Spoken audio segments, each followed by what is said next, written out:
साई बंदगी सतनाम, बंदी छोड़ सतगुरु कबीर साहिब की जय हो। आज जो सत्संग होने वाला है, सत्संग हरियाणा के अंदर जींद जिले के अंदर होने वाला है। सतगुरु नितिन साहिब जी ने सारे के सारे वेद खोल के रख दिए हैं। इंसान ने खुद ही 52 अक्षर बनाए हैं और 52 अक्षर खुद ही बना के उनको खुद ही जपना भी स्टार्ट कर दिया है।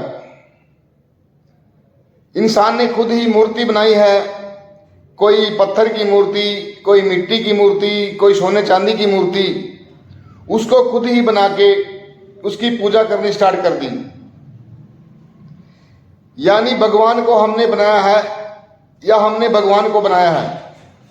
इस मूल ज्ञान का उजागर सतगुरु नितिन साहब जी ने किया है कि हमें सतभक्ति किसकी करनी है।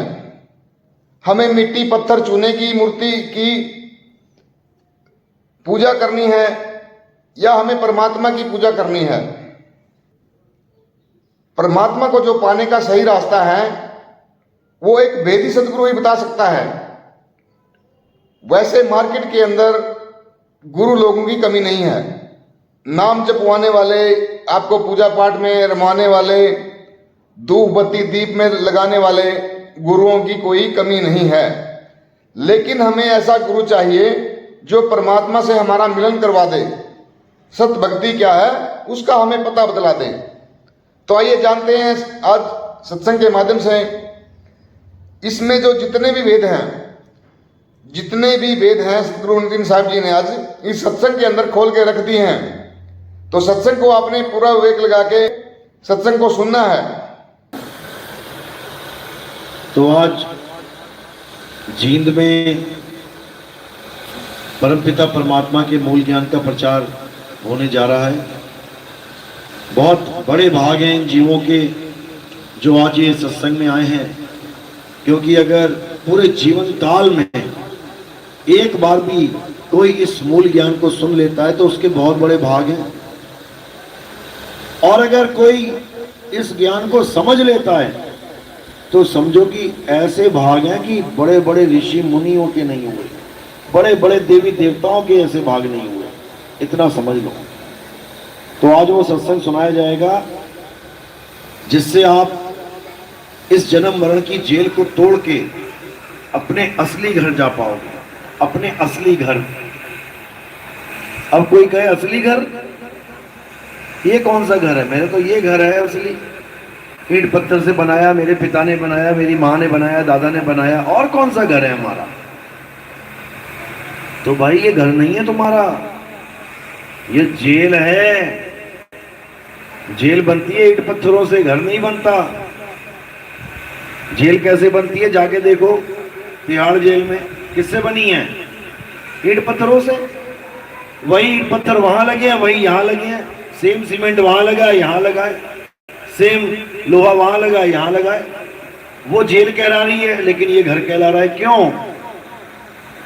क्योंकि तुम्हें लग रहा है कि तुम आजाद हो, कहीं भी घूम सकते हो, किसी भी शहर में चले गए। और जेल वालों को लग रहा है कि हम इस जेल की 4 दीवारी में ही रहते हैं। अब हम जो सोच के बैठे हैं कि हम आजाद हैं, कहां तक आजाद हो? बताओ, कहां तक जा सकते हो? कहां तक जा सकते हो? क्या आसमान पार कर लोगे? कि आसमान पार करके चले गए तुम? इसी गोले पे बैठे हो, इसी गोले पे गोल गोल घुमा रखा है तुम्हें। लेकिन कोई हथकड़ी नहीं लगी है, कोई तुम्हें देख नहीं रहा है कहां जा रहे हो, कहां आ रहे हो, इसलिए तुम्हें लगता है हम तो आजाद हैं। लेकिन ये तुम्हारी गलतफहमी है। जैसे पहले आतंकवादियों को जो गड़बड़ करते थे, या फिर जो हमारे देश के क्रांतिकारी हैं, इनको भी कहां भेजा जाता था? काला पानी में। काला पानी की सजा होती थी। काला पानी में एक टापू होता था सजा में, उस टापू के ऊपर उनको छोड़ देते थे। वो टापू होता था 100 किलोमीटर, 200 किलोमीटर, इतना बड़ा टापू होता था। भेज दिया वहां पर और कोई हथकड़ी नहीं लगाई, क्योंकि चारों तरफ हजारों किलोमीटर पानी है, कहां जाएगा? यहीं रहेगा। उसको एक आम जीवन दे दिया जाता है कि चल तू कैदी तो है लेकिन बिना हथकड़ियों का कैदी। अब बना अपना मकान, खुद ही बनवाते थे उनसे, उन्हीं से मेहनत करवा के बना के उन्हीं को वहां रखा जाता था। ये ऑस्ट्रेलिया जो आपको दिखाई दे रहा है, ये स्पेशल उन्हीं लोगों के लिए था। ये टापू, ये पूरा कॉन्टिनेंट, इतिहास पढ़ के देखना, बिगड़े हुए जो लोग थे एक से एक धुरंधर, उनको वहां छोड़ दिया जाता था कि भागते रहो, दौड़ते रहो। तो इसी प्रकार ये दुनिया है, एक जेल है। इस जेल में हम रहते हैं, अपने अपने केबिन, जैसे जेल में होते हैं ना कमरे, अपने अपने कमरे खुद बना के रहते हैं। ये सब जेल हैं। और इस जेल की सफाई, इस जेल की पुताई, इस जेल का सारा सिस्टम तुम ही कर रहे हो अपने आप, तुमसे ही करवाया जा रहा है। सजाया भी इसी जेल को तुमसे ही जा रहा है। और जीवन जैसे ही तुम्हारा पूर्ण होता है, इसी जेल से कैदी को उठा के फांसी की सजा हो जाती है। देखो निकल रहे हैं जेलों में से, मर मर के जा रहे हैं। जैसे वहां कैदी होते हैं, एक एक कमरा खाली होता रहता है, फांसी हो गई जी, आज था कल नहीं है। ऐसे ये जेल है, आज है कल नहीं है बंदा। लेकिन वो कभी समझ ही नहीं पाता कि वो एक जेल में है। तो कबीर साहब समझा रहे हैं, तीन लोक एक जेल है और पाप पुण्य दो जाल, सारा जग भोजन बना, खाने वाला काल। बिल्कुल क्लियर कर दिया। तीन लोक एक जेल है, तीन लोक में तुम कहीं चले जाओ, चांद पे चले जाओ, मंगल ग्रह पे चले जाओ, बृहस्पति पे चले जाओ, प्लूटो पे चले जाओ, कहीं दौड़ जाओ तुम बच नहीं सकते, क्योंकि तुम जेल के अंदर ही दौड़ रहे हो। और जाना कहाँ है? जेल से बाहर। अब जेल से बाहर कैसे पहुंचोगे? जब तुम्हें कोई जेल से बाहर का बंदा बताने आएगा कि तुम जेल में हो। नहीं तो तुम ये मानने कोई तैयार नहीं हो कि तुम जेल में हो। तुम्हें तो लग रहा है मेरे मालिक ने, मेरे परमात्मा ने ये दुनिया बनाई है मेरे ऐशो आराम के लिए। तुम्हारी गलतफहमी है। ऐशो आराम के लिए अगर तुम्हारी दुनिया बनाई होती तो बार बार तुम्हें इंसान का ही जन्म मिल रहा होता। करते रहो ऐश, लेकिन ऐसा नहीं है। 1,84 भटक के पौपे अटके आए, अब की पासा ना पड़ा तो फिर 84 जाए। 84 लाख जन्म भुगतने के बाद एक बार तुम इंसानी जन्म में आए हो। और इस इंसानी जन्म में तुम्हारे ऊपर इतने इतने इतने बोझे लाद दिए कि तुम बेचारे नींद की गोलियां खा खा के सो रहे हो, नींद भी नहीं ले पा रहे हो तुम। टेंशन में मेरे बेटे का क्या होगा, मेरी जमीन के केस का क्या होगा, मेरी दुकान का क्या होगा, मेरे मकान का क्या होगा, मेरे परिवार का क्या होगा। इसी में उलझ उलझ के चिंतन करना था मालिक का।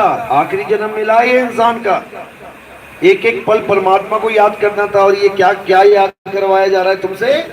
संसार, जेल। तुम जेल की ही यादगारी में पूरा जीवन बिता के दोबारा जेल में आने की तैयारी कर रहे हो।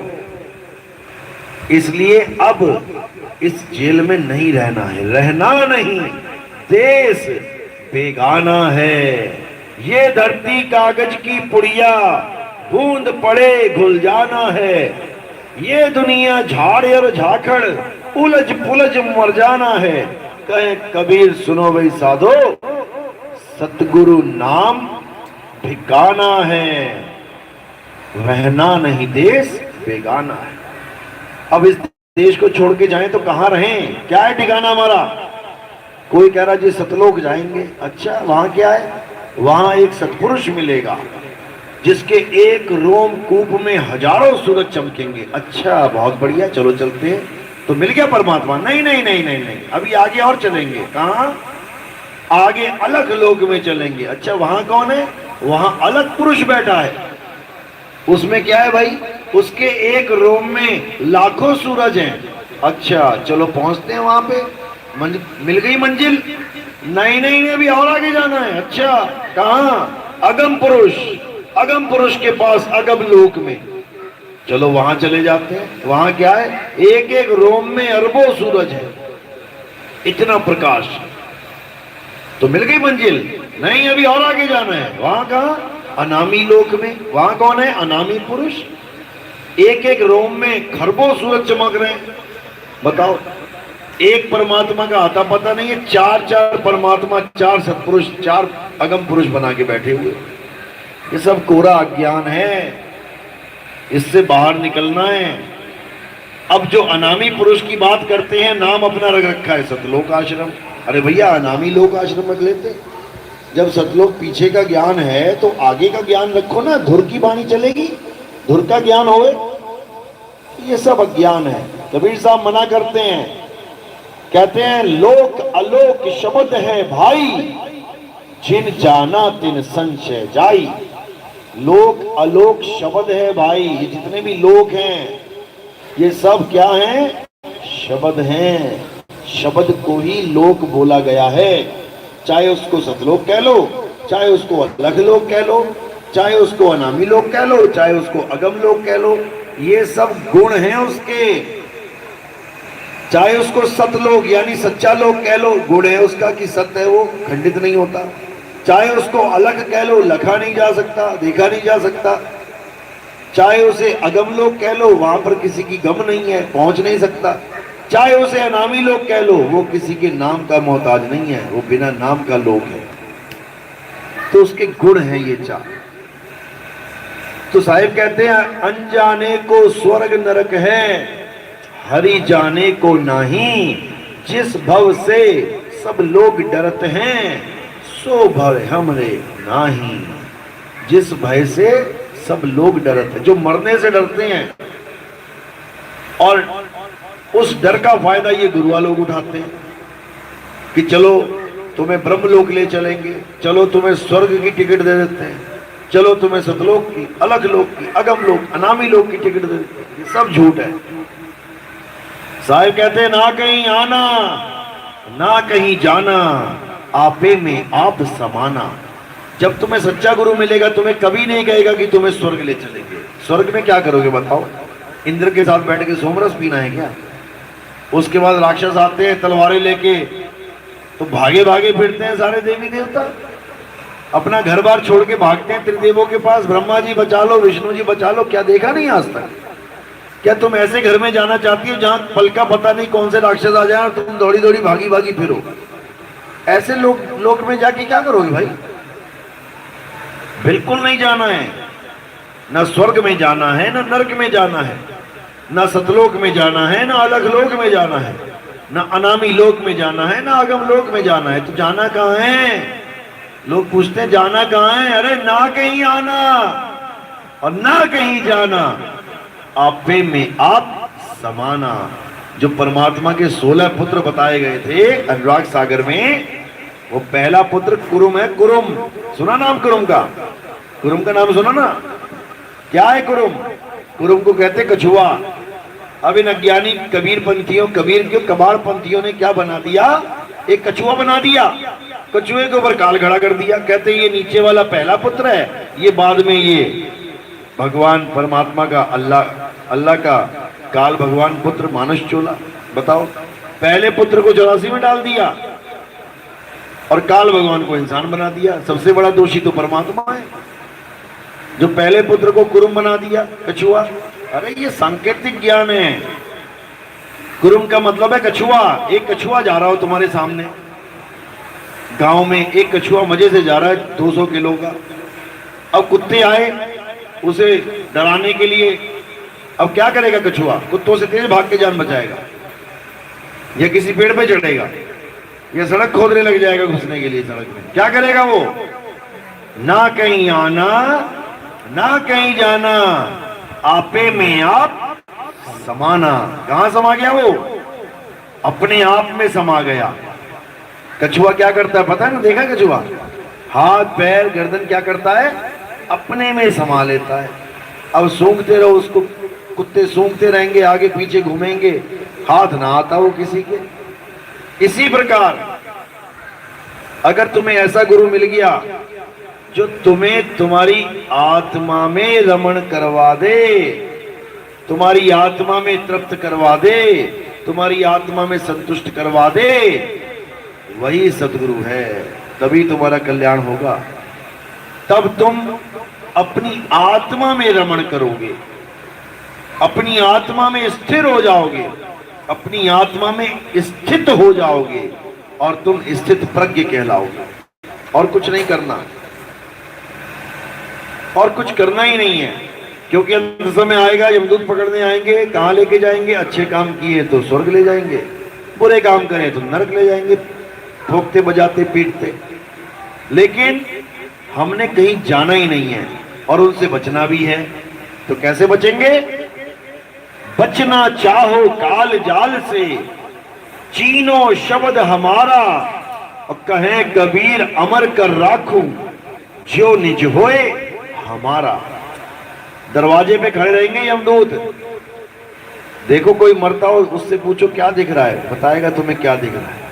अरे बहन, बड़े बड़े 4 आदमी आ गए मुगदर लेके, अब मेरे सिर पे जो मारना चालू किया उन्होंने, हालत खराब हो गई। ये सबके साथ होना है। ये मत सोचना कि तुम यहाँ पे बस मौज मस्ती करने आए हो। तुम्हें ट्रेलर रोज दिया जाता है कि तुम्हारी हालत खराब होने वाली है। किसमें देता है ट्रेलर? सपने में। तुम्हें सपने में दौड़ा दौड़ा के मारा जाता है, रोज ट्रेलर दिया जा रहा है कि यही कुछ होगा तेरे साथ। अब तुम सोचते हो कि सपना है।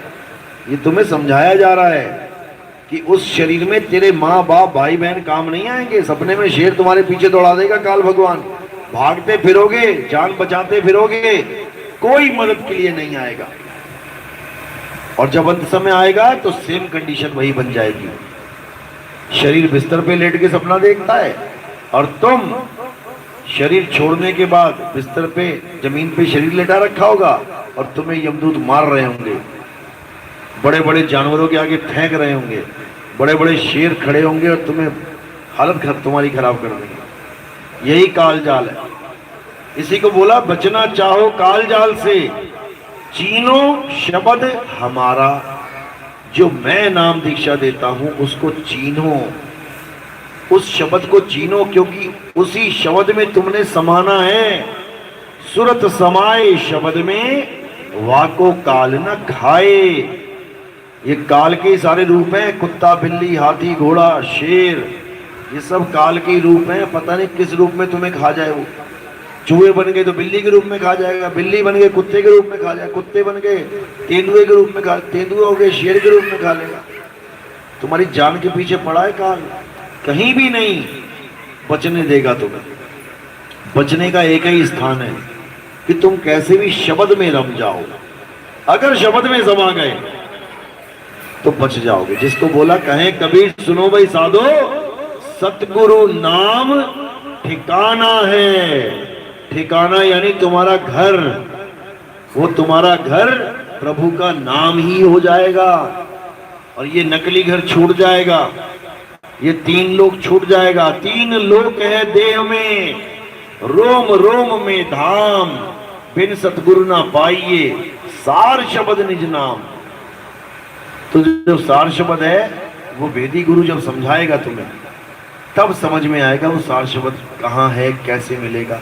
उसके बाद उस सार शब्द में सूरत को लगा के रखना है। जहां गुरु ने सैन दे दी, इशारा कर दिया, बस वहीं पे सूरत को टिका लेना है और कुछ नहीं करना। सूरत फंसी संसार में, तासे पड़ गई दूर, सूरत बांध स्थिर करो, 8 पहर हुजूर। अब 8 पहर और कोई काम रहेगा ही नहीं तुम्हें। 8 पहर एक ही काम है, बस सूरत को टिकाने का। इसके अलावा सब झूठ। तो साहिब यही समझा रहे हैं कि जब तक शब्द वेदी गुरु नहीं मिला, सूरत को ठिकाना नहीं मिलेगा। शब्द बिना सूरत आंदरी, कहो कहां को जाए, द्वार ना पावे शब्द का, फिर भटका खाए। बार बार भटकोगे लक्षण से, तो अब भटकना नहीं है। अब सतगुरु नाम ठिकाना है, उस नाम को जान लेना है जो नाम मेरे पास है। जो नाम बोलने लिखने पढ़ने में नहीं आता। अभी तक जितने भी नाम आप जपते हो भगवानों के, या किसी गुरु से कोई नाम लेके जपते हो, वो किस में आता है? बोलने में, लिखने में, सुनने में, पढ़ने में। जितने भी नाम बोलने, लिखने, पढ़ने में आ गए, सुनने में आ गए, ये सब नकली नाम हैं। ये सब नाम किसने बनाए? इंसान ने बनाए। कैसे बनाए? जैसे ये मकान बनाया, इंसान ने बनाया। मकान कैसे बनाया? मेन चीज क्या है? ईंटों से। ईंट से मकान बनाया, ईंट से दीवार बनाई, ईंट से खंबा बनाया। अब मकान, दीवार, खंबा, तीन नाम अलग अलग हो गए, लेकिन जब तुम इसको गिरा दोगे तो क्या पड़ी होंगी नीचे? ईंटें। अब सारी ईंटें नीचे पड़ गई, सारी की सारी। अब बताओ क्या बोलूं मैं इसको? खंबा बोलूं, दीवार बोलूं, मकान बोलूं, क्या बोलूं? खंबा, दीवार, मकान केवल शेप की वजह से बोल रहे हो तुम। ईंट सीधी सीधी सीधी चिन दी, दीवार हो गई। गोल गोल गोल गोल लगा दी, खंबा हो गया। मकान बना दिया, बंगला बना दिया, दुकान बना दिया। शेप देख के तुम ईंटों की उसका नाम रख देते हो। इसी प्रकार जो तुमने शब्द बना दिए हैं, किससे बनाए ये नाम? दुनिया भर के भगवानों के नाम, दुनिया भर के मंत्र किससे बनाए हैं? ईंट क्या है?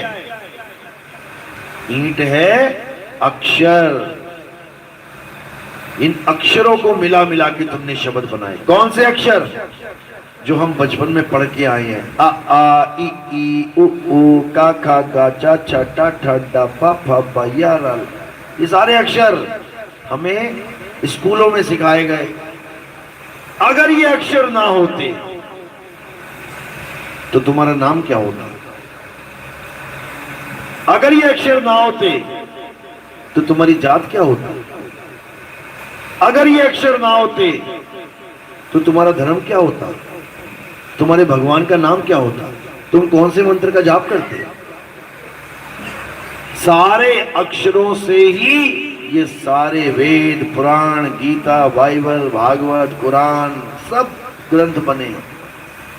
अक्षर खत्म तो सब कुछ खत्म। ये राम राम, ये वाहिगुरु वाहिगुरु, ये अल्लाह अल्लाह, ये गॉड गॉड, सब खत्म हो जाएगा। अल्लाह खत्म हो जाएगा क्या? गॉड खत्म हो जाएगा? वाहिगुरु खत्म हो जाएगा?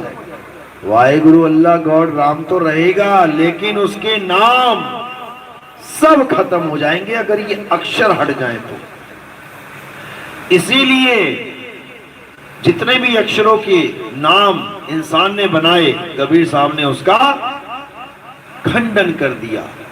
क्या बोला? अरे कोटि नाम संसार में, इनसे मुक्ति ना होए, गुप्त नाम सतपुरुष का, पूजे बिरला कोई। करोड़ों नाम जप लोगे तब भी मुक्ति होने वाली नहीं है। करोड़ों भगवानों की पूजा कर लोगे तब भी मुक्ति होने वाली नहीं है। करोड़ों बार नमाजें पढ़ लोगे तब भी मुक्ति होने वाली नहीं है, क्योंकि मुक्ति 52 अक्षरों से होती ही नहीं है। 52 अक्षरों से क्या मिलता है? बंधन। 52 अक्षर बंधन कारक हैं। मुक्ति का नाम है आत्मज्ञान। तो साहिब कह रहे हैं 52 अक्षर जीव आधारा, आदि अक्षर जीभ्या से न्यारा। 52 अक्षर जीव से बोले जाते हैं। जीभ काट दो किसी की, अब बोल के दिखाए क्या बोलेगा? सारे अक्षर जीव से, पर आदि अक्षर जीभ्या से न्यारा। वाही को सत सिमरन कहिए, सिमर सिमर नर उतरो पारा। वही है सत्य जो नी अक्षर है, जो बोलने में नहीं आता। बाकी सब नकली नाम हैं। गुरु ग्रंथ साहब में बिल्कुल क्लियर कट में लिखा है। पहले तो कृष्ण जी के हजारों नाम लिख दिए, कितने सारे, मधुसूदन, गोपाल, माखन चोर, कन्हैया, सारे नाम लिख दिए। उसके बाद क्या लिख दिया? कृत्रिम नाम कथे तेरे जीबा, सत्य नाम तेरा परापुर बला। कि कृत्रिम नाम तेरे जीव से कथ कथ के लोग तेरा नाम जप रहे हैं, लेकिन उससे बात नहीं बनेगी। किससे बनेगी? सत्य नाम तेरा परापुर बला। उस सतनाम को जानना है जो परे की बात है। परा विद्या यानी माया से परे की विद्या, तब बात बनेगी। तो सतनाम कोई नाम नहीं है, कोई मंत्र जाप नहीं है। सत्य नाम कोई नाम नहीं, ये है आपन रूप। और जो जाने इस भेद को, पावे आप स्वरूप। सतनाम कोई नाम नहीं है कि तुम भी जपने लग जाओ सतनाम सतनाम सतनाम। ये सता नाम कहां से आया?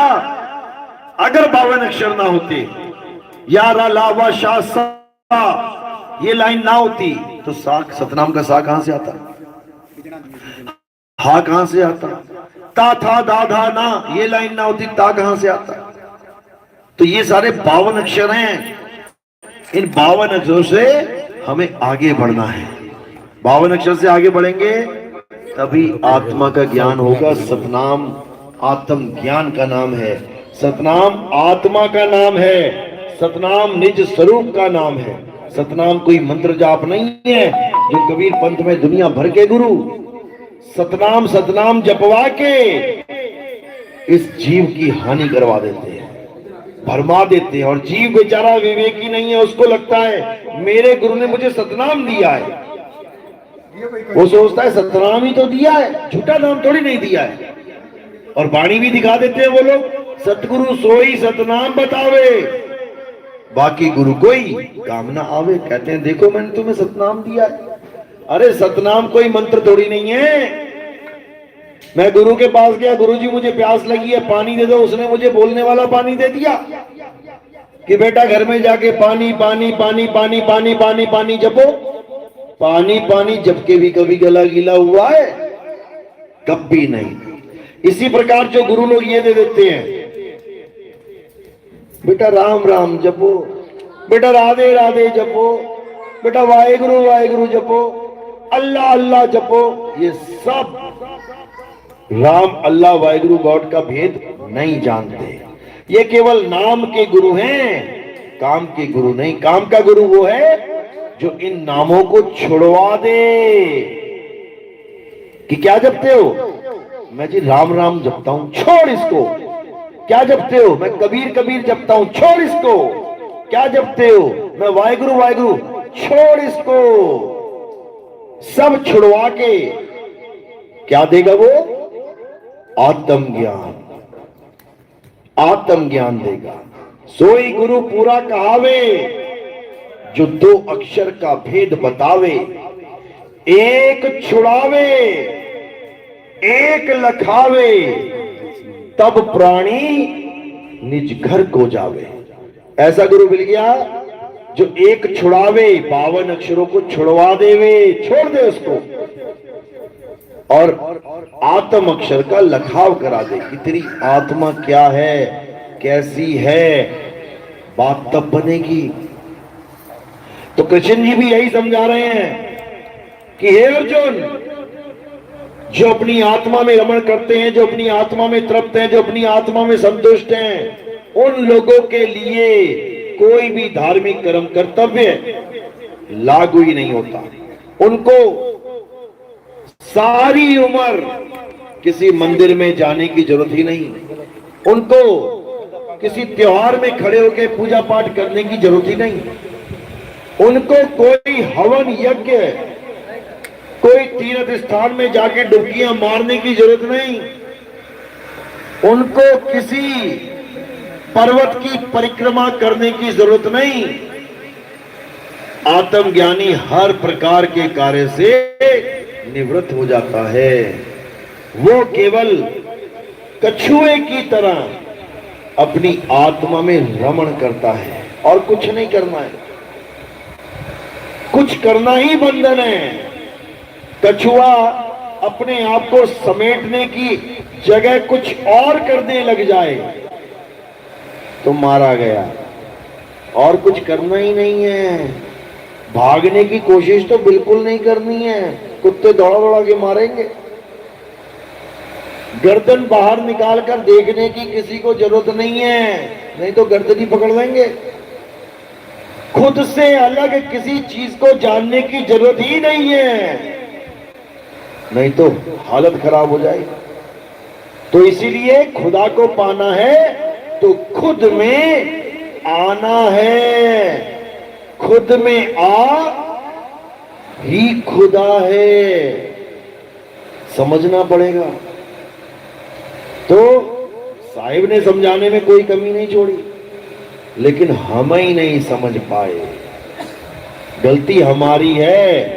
उन्होंने तो सारे भेद समझा रखे हैं, बता रखे हैं, लेकिन हम अज्ञानी जीव परख ना करने के कारण ठगे जाते हैं। लुट गया रे व्यापारी परख बिना, ये भजन है कबीर साहब का, कि बिना परख के बेचारा व्यापारी लुट गया। तुम गेहूं लेने गए मंडी में, अब तुमने बोरियां लदवा ली अपनी गाड़ी में, रख दो भैया 4 बोरियां रख दी, अब पार्क ही लगाई नहीं उसमें, तुमने देखा ही नहीं, गेहूं चेक ही नहीं किया, घर में आके देखा तो 2 दाने और 4 कंकड़, यानी 1 क्विंटल में 50 किलो कंकड़ उठा के ले आए थे। अब भी गुरु क्या करेगा, छटनी करवा देगा। अब तुम जब छांटोगे सूप से तो क्या होगा, उसमें से भी असार असार गुरु अलग कर देगा। यानी अगर तुम गलती से वो बोरा ले भी आए बिना परख के, यानी तुम पिछले गुरु के पास से नाम दीक्षा ले भी आए हो, तब भी गुरु तुम्हारा साथ दे देगा कि बेटा अब बन जाओ पारखी, ले आओ सूप। सतगुरु ऐसा चाहिए जैसा सूप सुहाए और सार सार तो गही रहे, थोथा दे उड़ाए। जब सूप चलता है तो सारे कंकड़ फंकड़ ये सब कहां चले जाते हैं, धूल मिट्टी ये सब किनारे कर देता है सूप। तो इस प्रकार अगर तुमने गुरु धारण किया भी है और उसने अधूरा ज्ञान दिया भी है, उसने गेहूं के साथ कंकड़ खिला भी दिए, तो खा मत लेना। पता लगा पेट में ही जम गए, सारे पथरी बन गई उसकी, फिर मर गए ऑपरेशन कराते कराते। अब कुछ नहीं करना है, अब केवल परख करना है कि सत्य क्या है, सत्य क्या है। सत्य केवल एक चीज है, आत्मा ही सत्य है, और सत्य के अलावा जो कुछ भी है वो झूठ है। जगत ही झूठ है, शरीर झूठ है, 5 तत्व 25 प्रकृति 3 गुण मन माया ये सब झूठ है, लेकिन लोग इसी को सत्य मान के इसमें जीवन जी रहे हैं। यही दुविधा है। तो सत्संगी कौन कहलाता है, जो सत्य का संग करता है। सत्य क्या है, देवी देवता सत्य है क्या? क्या देवी देवता सत्य हैं जिनकी तुम पूजा कर रहे हो? देवताओं का राजा कौन है? इंद्र, सबसे बड़ा देवताओं का राजा। अरे वही गौतम ऋषि की बीवी के पास जा रहा है, पूजनी है क्या? तो फिर तो ये सत्य केवल आत्मा है। आत्मा के अलावा जो कुछ भी है, जो काटा जा सकता है, जलाया जा सकता है, सुखाया जा सकता है, भिगोया जा सकता है, ये सब झूठ है।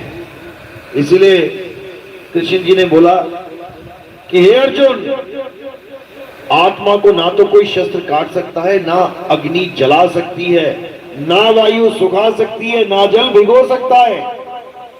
तो क्या सुदर्शन चक्र काट सकता है आत्मा को? सबसे बड़ा दिव्यास्त्र क्या है कृष्ण जी के पास? सुदर्शन चक्र। मैं कहता हूं सुदर्शन चक्र सारी उम्र की जोर लगा दे, जितना भी है, आत्मा को काट लेगा क्या?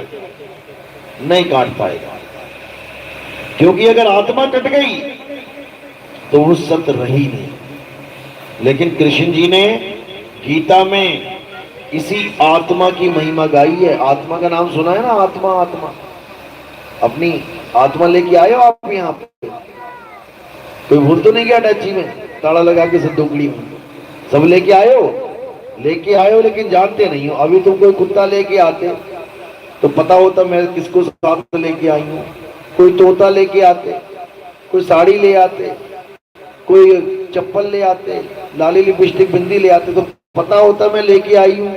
उसके स्वरूप का ज्ञान होता वो कैसी है। अब लेके तुम आत्मा भी आई हो, लेकिन तुमसे पूछा जाए कैसी होती है आत्मा, आत्मा का क्या रंग है, क्या रूप है, मोटी है, पतली है, लंबी है, छोटी है, नाटी है, काली है, गोरी है, कैसी है आत्मा? लाई हो ना आत्मा साथ में, कैसी है बताओ जरा, कैसी? बिंदु, बिंदु स्वरूपी है। ब्रह्म कुमारी में जाती हो क्या? तभी बोल रही हो। ये बिंदु ने बेड़ा गर्क कर दिया लोगों का। कोई बिंदु बिंदु नहीं है, आत्मा बिंदु बना दी इन लोगों ने। आत्मा बिंदु नहीं है। उस बिंदु को जो देख रहा है, उस बिंदु को जो देख रहा है वो कौन है? हैं? ये कौन है? बिंदु को जो देख रहा है वो परमात्मा है। और तुम कौन हो? अरे भाई, अगर तुम एक बिंदु को देख रही हो तो तुम दृष्टा हो। बिंदु एक दृश्य है, जो दिखता है वो माया है, जो देखता है वो आत्मा है। आत्मा ही सबको देख रही है, समझे? तो देखने वाला दृष्टा है, दिखने वाला दृश्य है। दृश्य असत्य है, दृष्टा सत्य है, लेकिन फंसा पड़ा है दृश्य में, इसलिए दृष्टा भी असत्य कहलाता है। अब एक अवस्था ऐसी है जहां पर ना दृश्य है ना दृष्टा भाव है, वो है शुद्ध चैतन्य स्वरूप आत्मा। यानी वहां पर पहुंचकर तुम केवल और केवल आत्मा ही हो जाओगे। अभी तुम दृष्टा बने बैठे हो, दृश्य को देख रहे हो, बंधन में हो। तो ये तीसरे लेवल का ज्ञान है।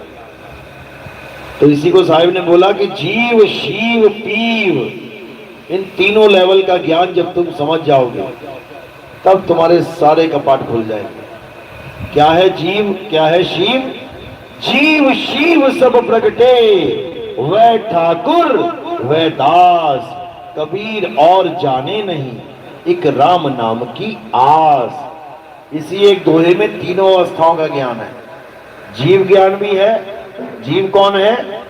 जीव सोई जो जुग जुग जीवे, उत्पत परलय माही, देह धरे भर में 84, निर्भय कबहू नाही। जीव वो है जो कभी निर्भय नहीं होता, डरता रहता है हमेशा। हाय मर गया, हाय मर गया, मर जाऊंगा, एक दिन मर जाऊंगा, मेरा क्या होगा, मेरा ये होगा, मेरा। निर्भय होता ही नहीं है। शिव क्या है? शिव ब्रह्म अवस्था है, जो सृष्टि को बनाता है। शिव ही जीव बनके सृष्टि को भोगता भी है। तो ये कर्ता और भोगता इन दोनों लेवल पे रह जाता है। शिव से कर्ता बने बैठे और जीव से भोक्ता बने बैठे। अब शिव और जीव दोनों से ऊपर जो अवस्था बनती है उसको कहते हैं पीव। बहुबंधन में बांधिया एक बेचारा जीव, और क्या बल छूटे आपने जो न छुड़ाए पीव। अब ये जो अवस्था है ये परमपिता परमात्मा बंदी छोड़ की अवस्था है। यही आते हैं हमें समझाने के लिए, देह धारण करके, प्रकाश पुंज की, तेज पुंज की देह धारण करके। वो हमारी तरह माँ बाप के मिलन से 5 तत्वों का शरीर धारण करके नहीं आते। कहते हैं अविगत से चला आया, कोई मेरा भेद मरम ना पाया। ना हम लीना गर्भ बसेरा, बालक होए दिखलाया, संतों अविगत से चला आया। मात पिता मेरे कछु नाही, ना मेरे घर दासी, और जुल्हा का सुत आन कहाया, जगत करे मेरी हासी। जुलाहे का बच्चा, जुलाहे का लड़का कहला के इस दुनिया से चला गया। दुनिया वाले हंसते रह गए, ये जुलाहा करेगा पार तुम्हें। तो इसी को समझना है। तरवर सरवर संत जन, और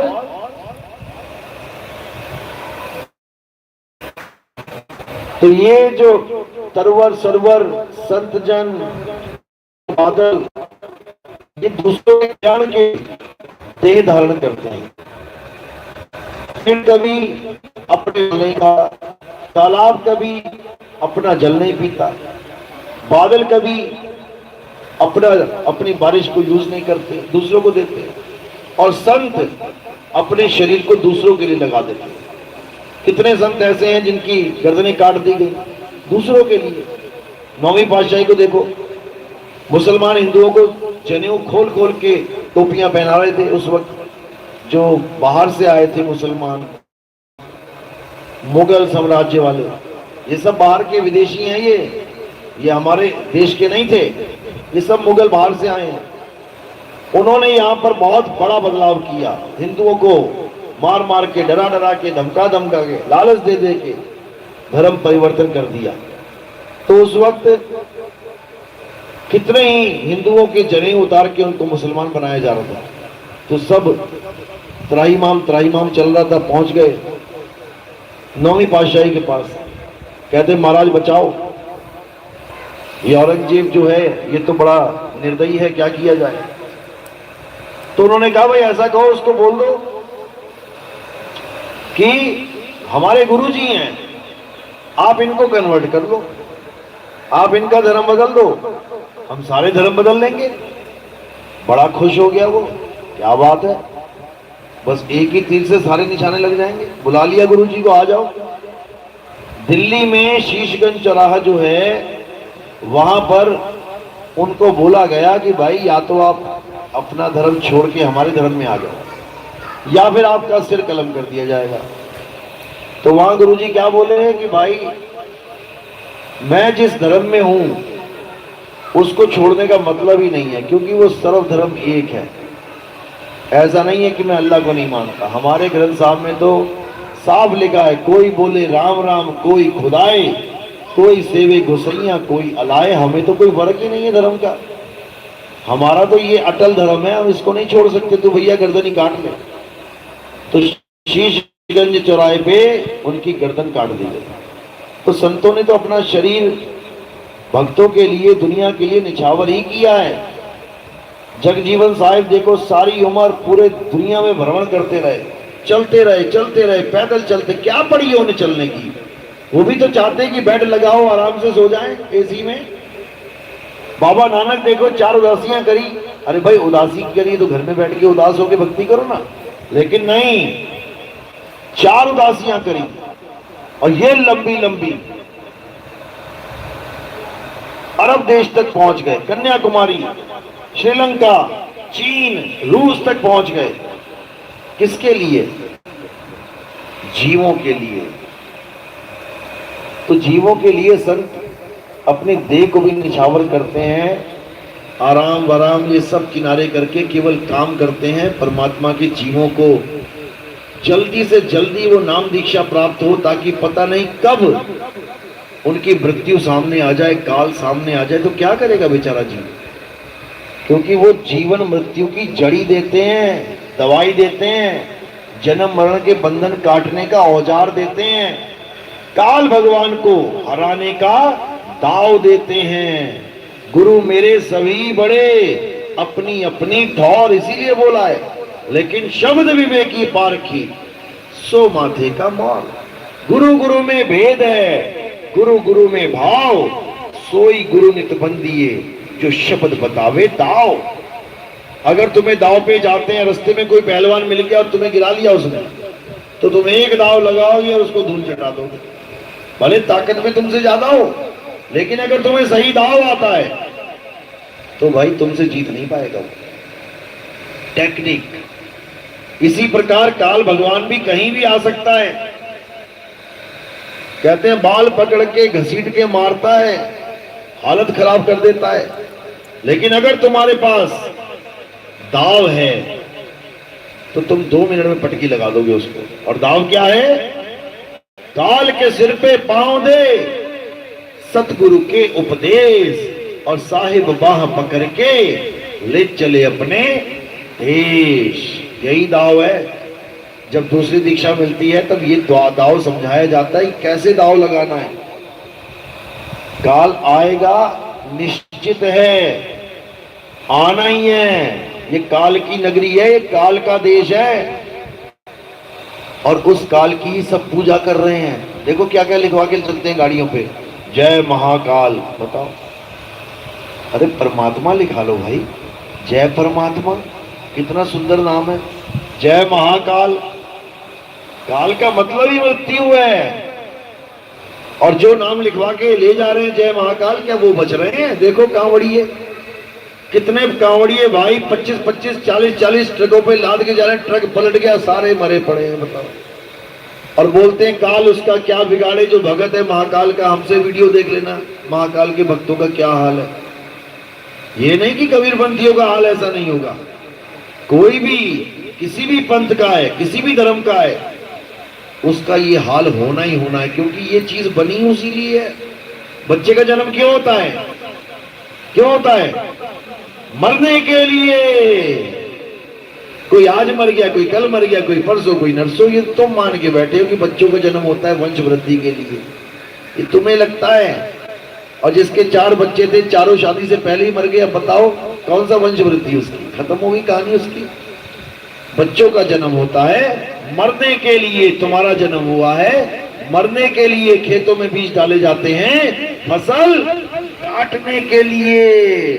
कौन बचा यहां बताओ जरा? बड़े बड़े ऋषि मुनि आए, बड़े बड़े देवता आए, कहां रहे बताओ जरा? ये महाकाल किसी को नहीं छोड़ता भाई, किसी गलतफहमी मत रहना।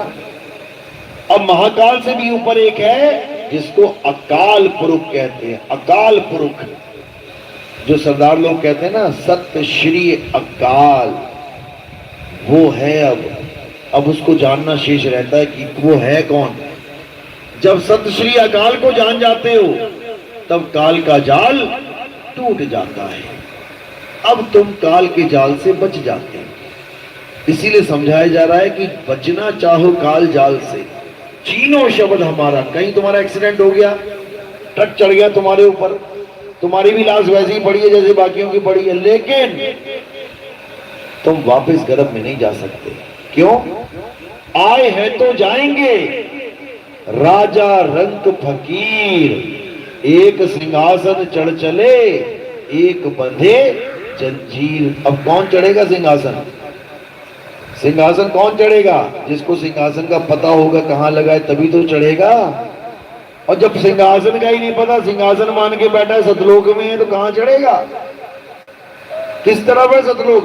दाईं तरफ, बाईं तरफ, पूरब, पश्चिम, उत्तर, दक्षिण, किधर है? कहां दिखाई दे रहा? दिख रहा भैया कहां पे?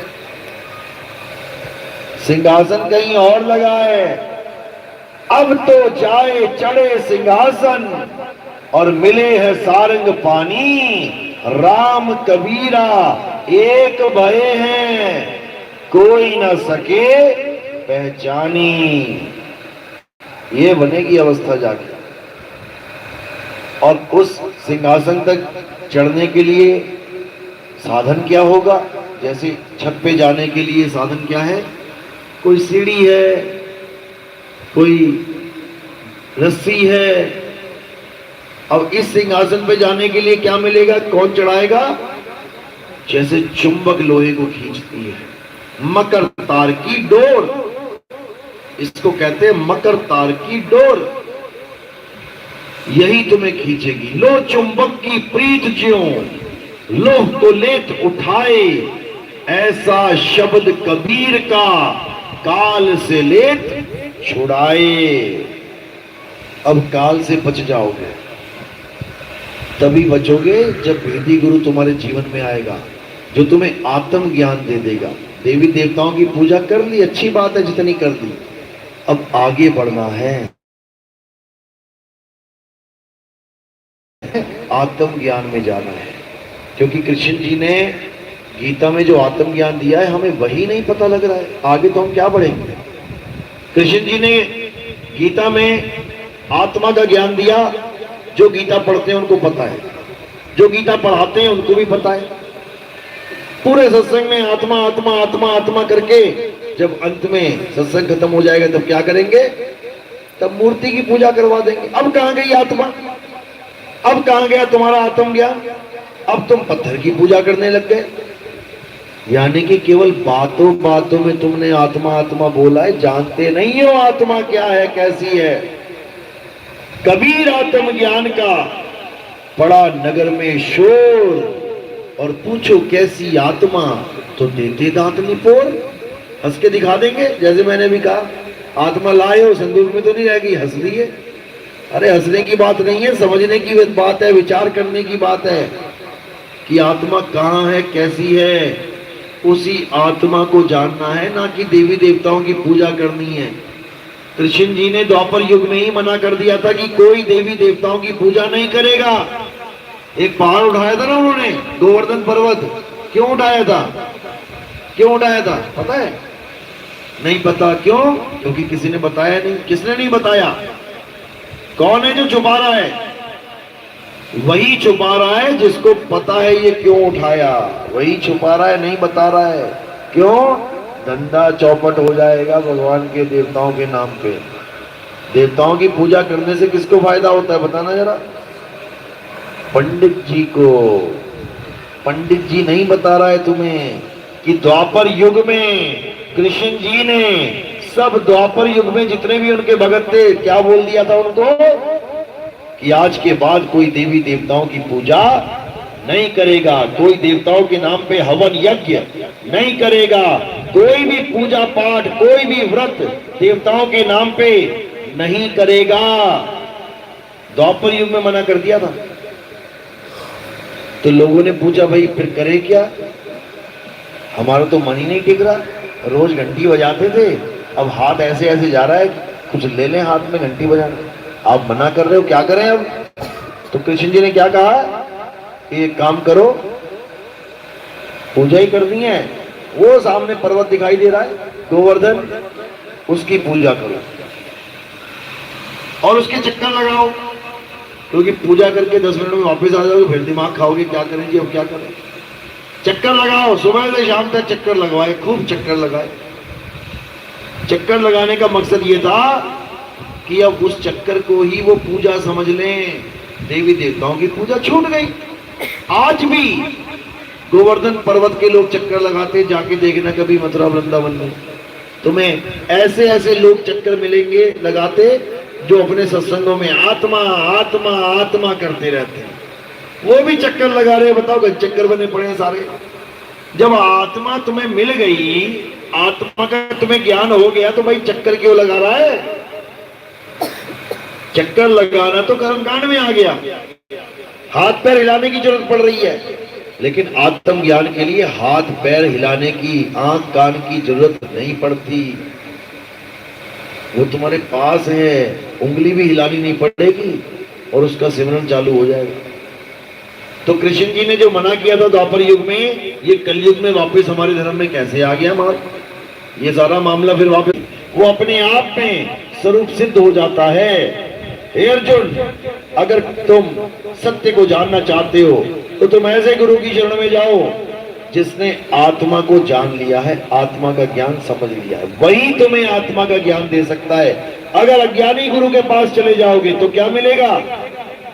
जप मिलेगा, तुम्हें जपवाएगा, नाम जपते रहो। तप मिलेगा, तुमसे तपस्या करवाएगा, करते रहो। संन्यास मिलेगा, घर बार छोड़ के जंगल में बना देगा, अघोरी बना देगा, बैठे रहो। हवन मिलेगा, यज्ञ मिलेगा, व्रत मिलेगा, पूजा पाठ मिलेगा, तीर्थ स्थान मिलेगा, तीर्थों में नहाना मिलेगा। ये सब अज्ञानी गुरुओं का खेल है। इसलिए गरीबदास जी ने कहा, गुरुआ गांव बिगाड़ा संतों, गुरुआ गांव बिगाड़ा। पूरा पूरा गांव बिगाड़ दिया गुरुआ लोगों ने। आत्म ज्ञान दे नहीं पाए, जो कृष्ण जी समझाते रहे वो बता नहीं पाए, और अपने पेट के कारण, अपने स्वार्थ सिद्धि के कारण छोटी छोटी मूर्तियां पुजवा के रख दी।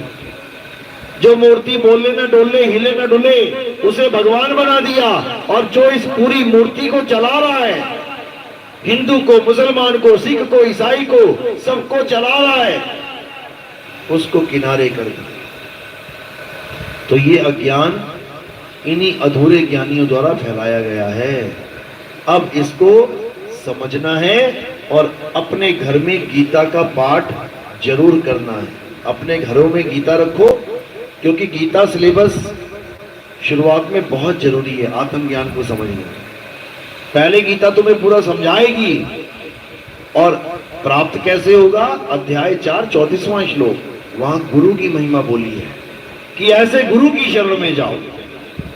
अब गुरु की शरण में जाओ तो क्या मिलेगा? वो गुप्त ज्ञान मिलेगा जो गीता में भी नहीं है, वो गुप्त ज्ञान मिलेगा।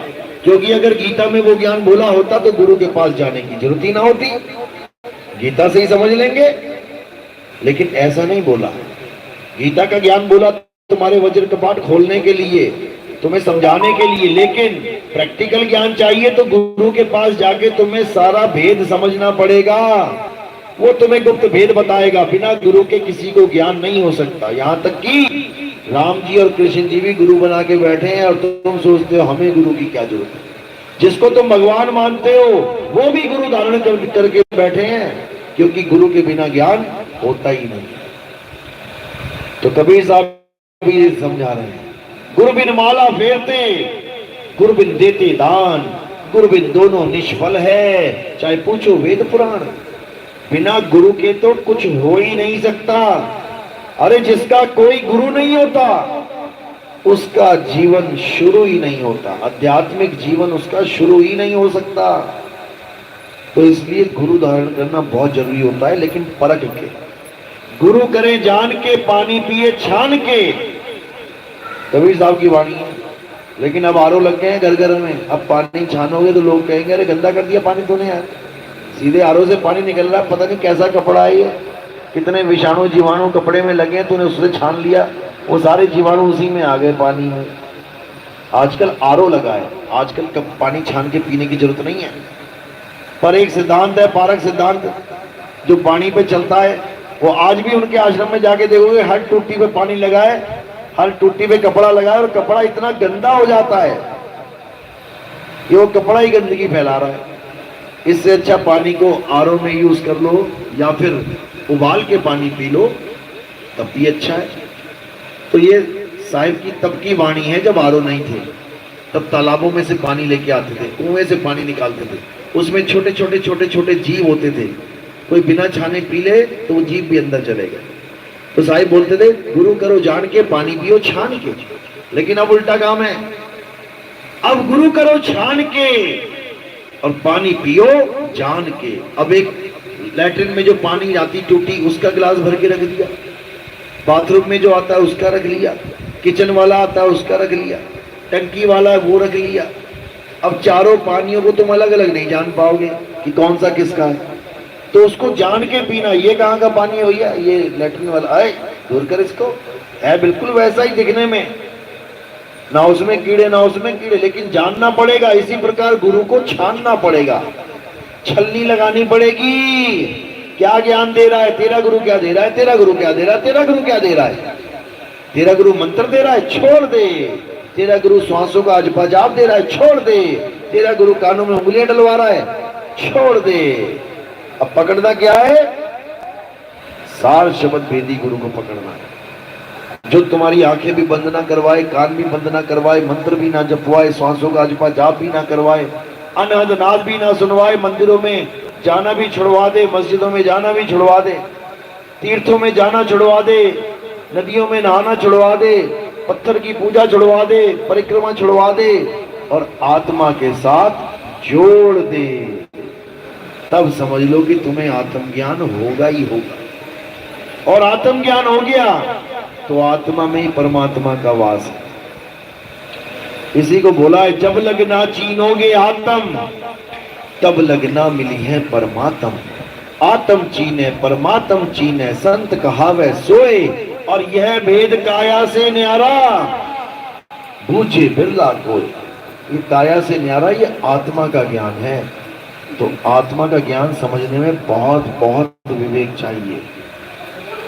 तो मालिक सबको विवेक दे, विवेक शक्ति बढ़ाए और ये आत्म ज्ञान पूरे विश्व में छाए, दास की यही अरदास है। तो आज का सत्संग इसी के साथ समाप्त करते हैं। और आगे नाम दीक्षा के लिए कोई है? हाथ खड़े करो। चलो, प्रथम दीक्षा, दूसरी दीक्षा वाला कोई है? दूसरी दीक्षा वाला कोई नहीं। चलो अच्छी बात। तो अब चरणामत होगा। चरणामत दिया जाता है हमारे यहाँ, गुरु का चरणामत ही हमारा प्रसाद है। कंठी दी जाती है, कंठी हमारा श्रृंगार है। और तिलक लगाया जाता है। तिलक हमारा राज तिलक है। चलो,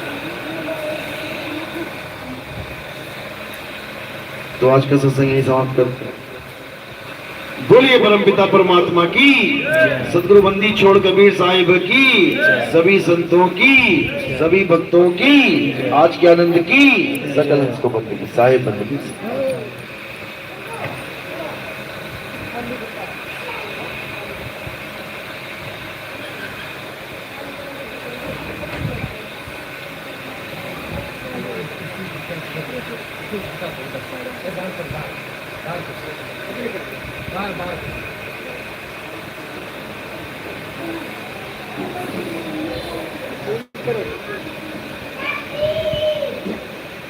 अयो ए क्या बाबू गुड़िया इसमें फूल थोड़े और रख फूल और रख लेना हमारा लेकिन ऐसे सिर पे डाल लेंगे कैंसर ले ले इनाम दीक्षा नहीं आ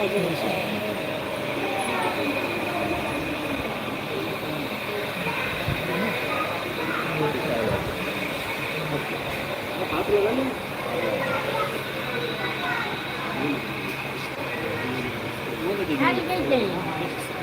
Naam gale kya? कितना छोड़ के पहुंचा दे है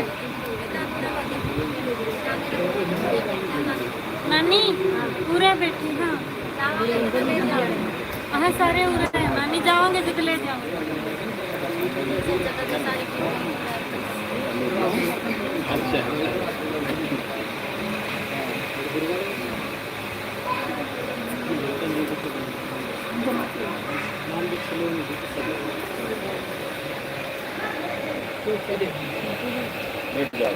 प्रसाद ले लिया ना आगे मैं बता दूँ बैठे हैं ना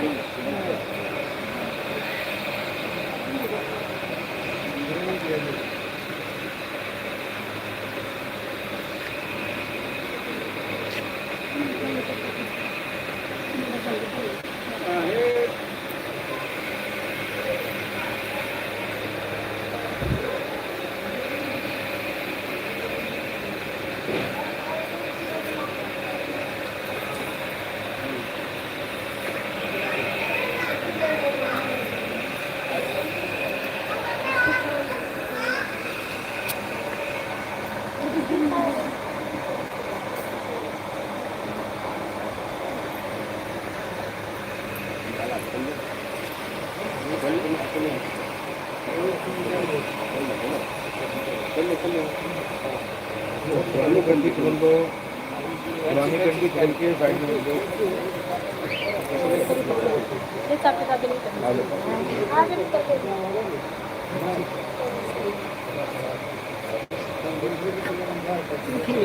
हाँ एक कैंची ले आओ। गुड़िया कैंची ले ले गुड़िया कैंची ले कैंची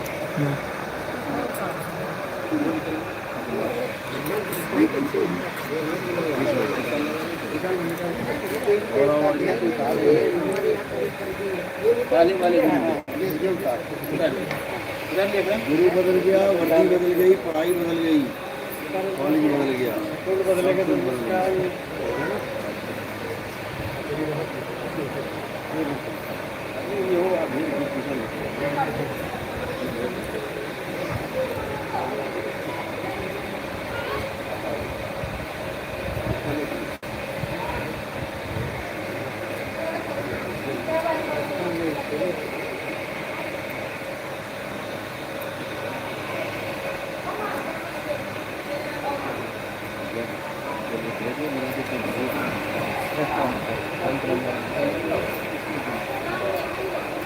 डर है पीछे हुआ और आगे घुमाया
हेलो साई बंदी।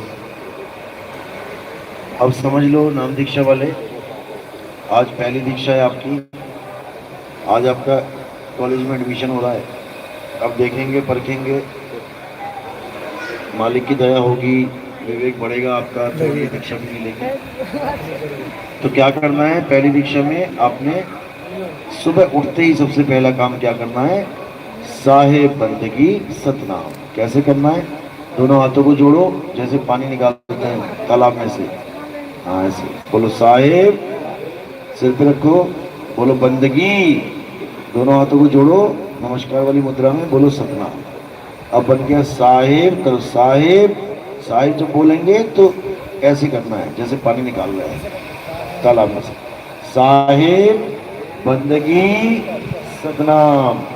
अब ऐसे करना है, सुबह उठ के साहिब बंदगी सतनाम, नहाने के बाद साहिब बंदगी सतनाम, भोजन से पहले साहिब बंदगी सतनाम, सोने से पहले साहिब बंदगी सतनाम। ये करना ही करना है, भूलना नहीं है। भूल भी जाओ और याद आ जाए तब कर लो। ये हो गई बंदगी करना, नमस्कार करना। अब नाम कौन से जपने हैं, बोलो जय गुरु, जय बंदी छोड़, जय साहिब सतनाम साहिब बंदी। जय गुरु, जय बंदी छोड़, जय साहिब सतनाम साहिब बंदी। ये पांचों नाम आपने जपने हैं। इसे कार्ड में दे दूंगा, गाड़ी में पड़े हैं, और आप बस इतना ही करना है अभी, और इसके अलावा कुछ नहीं करना है। कोई पुराना नाम मिला हुआ है, ज्योति निरंजन ओंकार अरंकार सोम सतनाम नहीं जपना, कोई राधे राधे नहीं जपना, कोई राम राम वाहिगुरु वाहिगुरु अल्लाह अल्लाह गॉड गॉड नहीं जपना, कोई ओम कलियम हरियम शरियम सोम नहीं जपना, कुछ नहीं जपना, बस जितना बताया उतना ही करना। उसके बाद अगली दीक्षा मिलेगी तो ये नाम भी छुड़वा दिए जाएंगे। ये भी 52 अक्षरी नाम है, ये मुक्ति का साधन नहीं है, ये तुम्हारी केवल एक पटरी बिछाई जा रही है, इसके बाद ट्रेन दौड़ेगी। तो आपने इतना करना है जितना बताया है, और उसके बाद दूसरी दीक्षा में हाथ जोड़े हैं ना, ऐसे ही ऊपर ले जाके सिर पे रख लो, दोनों हाथों को सिर पे,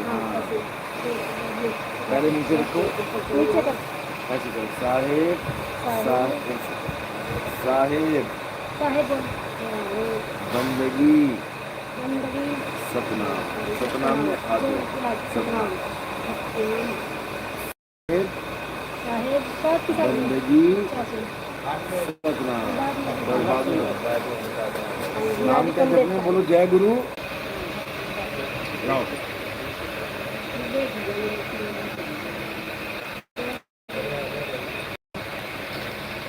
आरती कैसे करते हैं समझ लो, एक एक करके आना है। पहले बैठे बैठे बंदगी कर देना, बोलो साहेब बंदगी सतनाम। अब यहाँ आओगे तो थोड़े से फूल उठाने हैं और मेरे सिर के ऊपर रखने हैं। सिर के ऊपर क्यों रखने हैं, क्योंकि ये फूल परमात्मा को समर्पित है। तो शरीर कहाँ से कहाँ तक है? यहाँ से लेके यहाँ तक। तो आत्मा को समर्पित किए, शरीर से परे रख दिए। कोई प्रचार में योगदान करना चाहेगा, सेवा करना चाहता है तो केवल पैरों में रखना होता है। पैरों में छुआया और रख दिया। कोई भी सेवा किसी प्रकार की हुई थाली में और गोदी में नहीं रखनी होती है, हाथ में नहीं पकड़ाई जाती है। हाथ में रिश्तेदारों के पकड़ाई जाती है, संतों महात्माओं के पैरों में, चरणों में रखा जाता है माया को। चलो बोलिए सतगुरु बंदी छोड़ कबीर साहिब की सदा जय।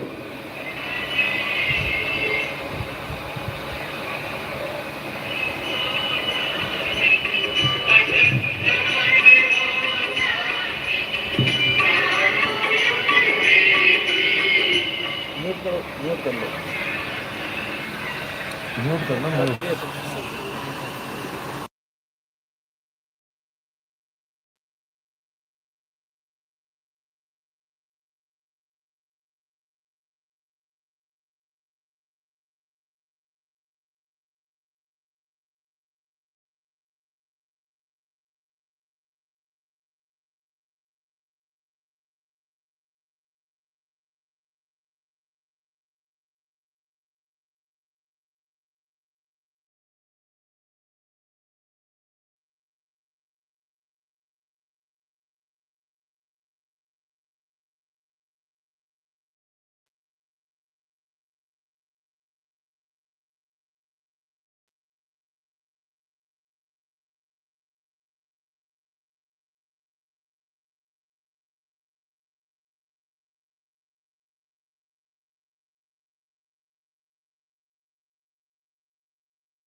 जो सत्संग में आज समझाया गया वो समझ में आया आपके? 1% भी आया तो हाथ खड़े करो जरा।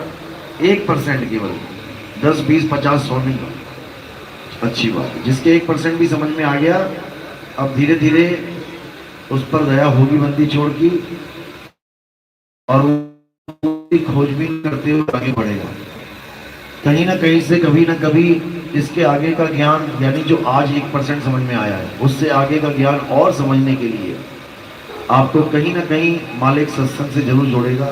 बैठे बैठे यूट्यूब पे मिल जाएगा, या किसी और भगत के मुंह से आप इस ज्ञान को समझेंगे। अब दया होगी, क्योंकि आज मोहर लग गई, अब ये ज्ञान शुरू हो गया, अब इसका अंत तक पहुंचना ही पहुंचना है। चलो आज का सत्संग यही समाप्त करते हैं। बोलिए सतगुरु बंदी छोड़ कबीर साहिब की सदा ही सतनाम साहिब।